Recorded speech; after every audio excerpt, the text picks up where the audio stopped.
Good afternoon students. प्रश्नावली 8.2 पढ़ने से पहले हम मध्य बिंदु प्रमेय के बारे में जानकारी हासिल करेंगे। तो मध्य बिंदु प्रमेय नाम से ही स्पष्ट है, एक त्रिभुज है दिया रहेगा जिससे कोई भी दो भुजा के मध्य बिंदु को जब आप मिलाएंगे तो एक रेखाखंड प्राप्त होगी, और वो रेखाखंड इस प्रमेय के अनुसार कहता है कि ये जो रेखाखंड प्राप्त होगी वो तीसरी भुजा के समानांतर होगी और उसकी आधी होगी। तो इस तरह आप देख सकते हैं, यदि किसी त्रिभुज की दो भुजाओं के मध्य बिंदु को मिलाया जाए तो प्राप्त रेखाखंड तीसरी भुजा के समानांतर होता है और भुजा के आधा भी होता है।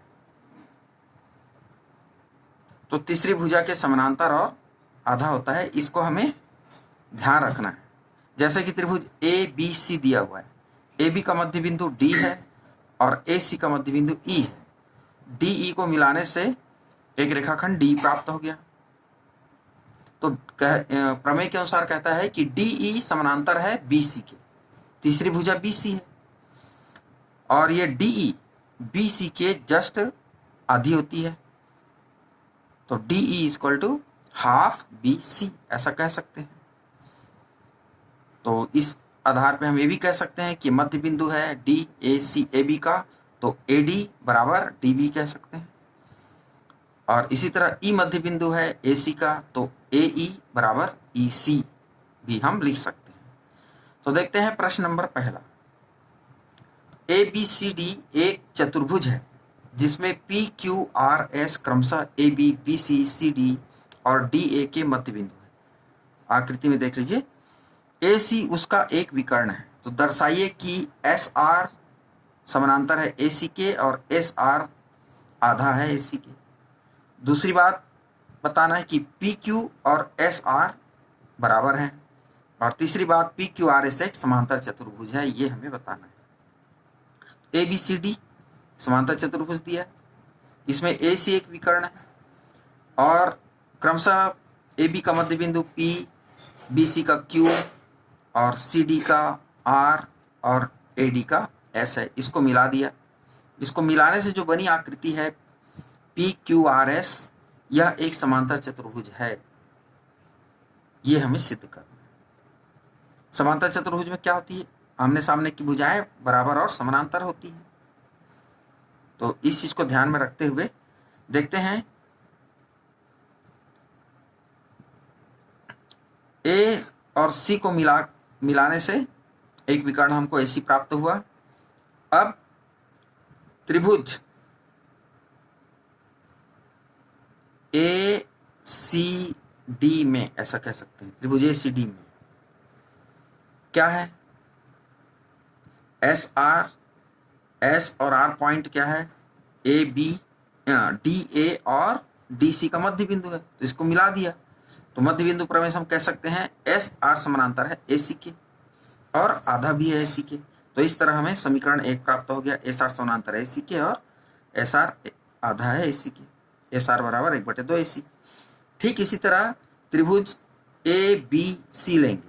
त्रिभुज ए बी सी में क्या कह सकते हैं? पी क्यू मध्य बिंदु है क्रमशः ए बी और बी सी भुजा के, और ए सी विकर्ण है। तो हम कह सकते हैं कि मध्य बिंदु प्रमेय से त्रिभुज ए बी सी में पी क्यू समानांतर है ए सी के और पी क्यू बराबर 1/2 ए सी। तो इस तरह हमें दो समीकरण प्राप्त हो गए। अब ये एस आर और पी क्यू दोनों ए सी के समानांतर हैं, तो एस आर और पी क्यू भी आपस में समानांतर होंगे, ये आपको पहले से पता है।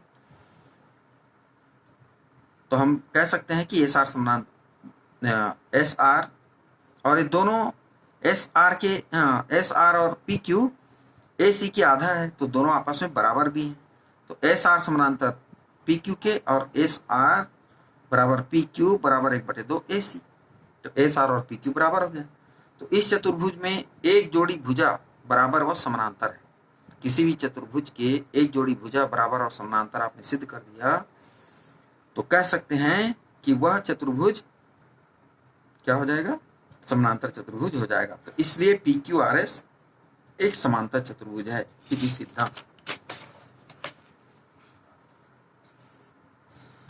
अब देखेंगे प्रश्न 2, ए बी सी डी एक समचतुर्भुज है और पी क्यू आर एस क्रमशः A B B C C D और ए डी का मध्य बिंदु है, तो दर्शाइए कि पी क्यू आर एस एक आयत है।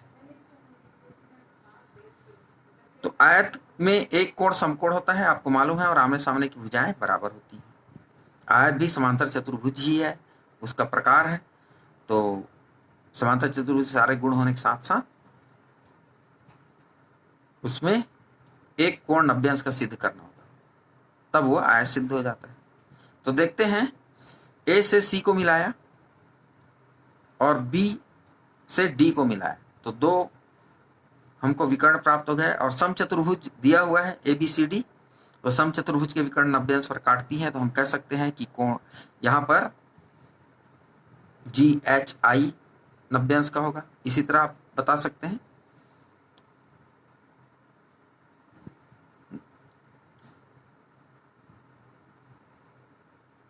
कि ए से सी को मिला दिया, बी से डी को मिला दिया, समचतुर्भुज के विकर्ण 90 अंश पर काटती है। तो दिया क्या है हमको, ए बी सी डी एक समचतुर्भुज है, और सिद्ध क्या करना है, पी क्यू आर एस एक आयत है। इसके मध्य बिंदु को मिलाने से जो चतुर्भुज मिल रहा है वह एक आयत है, सिद्ध करना है। तो बहुत ही आसानी से मध्य बिंदु प्रमेय के आधार पर हम सिद्ध कर सकते हैं। एस आर किस त्रिभुज में ले रहे हैं, त्रिभुज ए सी डी में। आप लिख लेंगे इसको, त्रिभुज ए सी डी में, त्रिभुज ए सी डी में एस आर समानांतर है ए सी के, और एस आर आधा है ए सी के, एस आर बराबर 1/2 ए सी। और त्रिभुज ए बी सी में, त्रिभुज ए बी सी में जस्ट इसके पहले वाले प्रश्न की तरह पी क्यू समानांतर है ए सी के, पी क्यू समानांतर है ए सी के, और पी क्यू बराबर 1/2 ए सी। तो इस तरह आप दोनों समीकरण को देखेंगे तो कह सकते हैं कि इसको समीकरण नंबर 1 दे दो, समीकरण नंबर 2 दे दो, तो सॉरी, ये समीकरण 1 है और ये समीकरण 2 है। तो इस तरह आप कह सकते हैं कि एस आर और पी क्यू समानांतर है और बराबर है। इसी प्रकार एस पी समानांतर है आर क्यू बता सकते हैं, और एस पी बराबर आर क्यू। तो ये दूसरा समीकरण है। अब इन दोनों समीकरण को देख करके आप बता सकते हैं, तीसरा समीकरण लेकर के, कि एस पी और आर क्यू समानांतर है और बराबर है। एस पी और आर क्यू भी बराबर और समानांतर है। अब समीकरण 1 व समीकरण 3 से लेकर के आप देख सकते हैं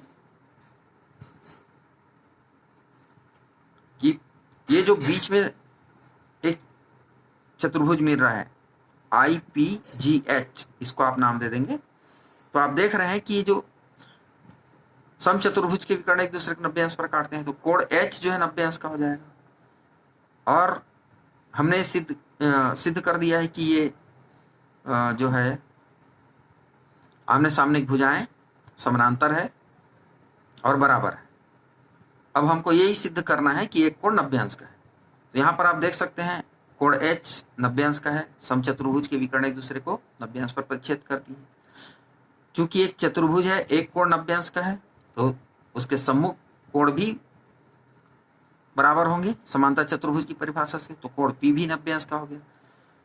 तो इस तरह आप कह सकते हैं इस चतुर्भुज के कोण आई और कोण जी भी 90 अंश का होगा। तो इस तरह हम कह सकते हैं कि पी जी समानांतर है एच आई के और पी आई समानांतर है जी एच के। जब एस आर समानांतर होगा पी क्यू के, तो उसका आधा भी कर देंगे पी जी, तो वो भी एस आर के ही समानांतर होगा कि नहीं होगा, नो डाउट उसमें होना ही होना है।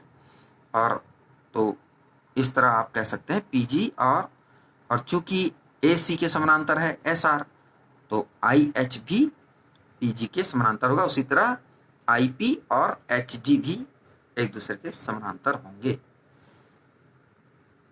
ये दोनों चीज को समानांतर बताने के बाद आप कह सकते हैं PGHI एक समांतर चतुर्भुज है, और कोण H बराबर कोण P, जैसे कि मैंने बताया कि सम चतुर्भुज के विकर्ण एक दूसरे को 90 अंश पर काटते हैं, तो उसके सम्मुख कोण P भी 90 अंश का होगा। इस तरह चारों कोण इसके 90 अंश के हो जाएंगे।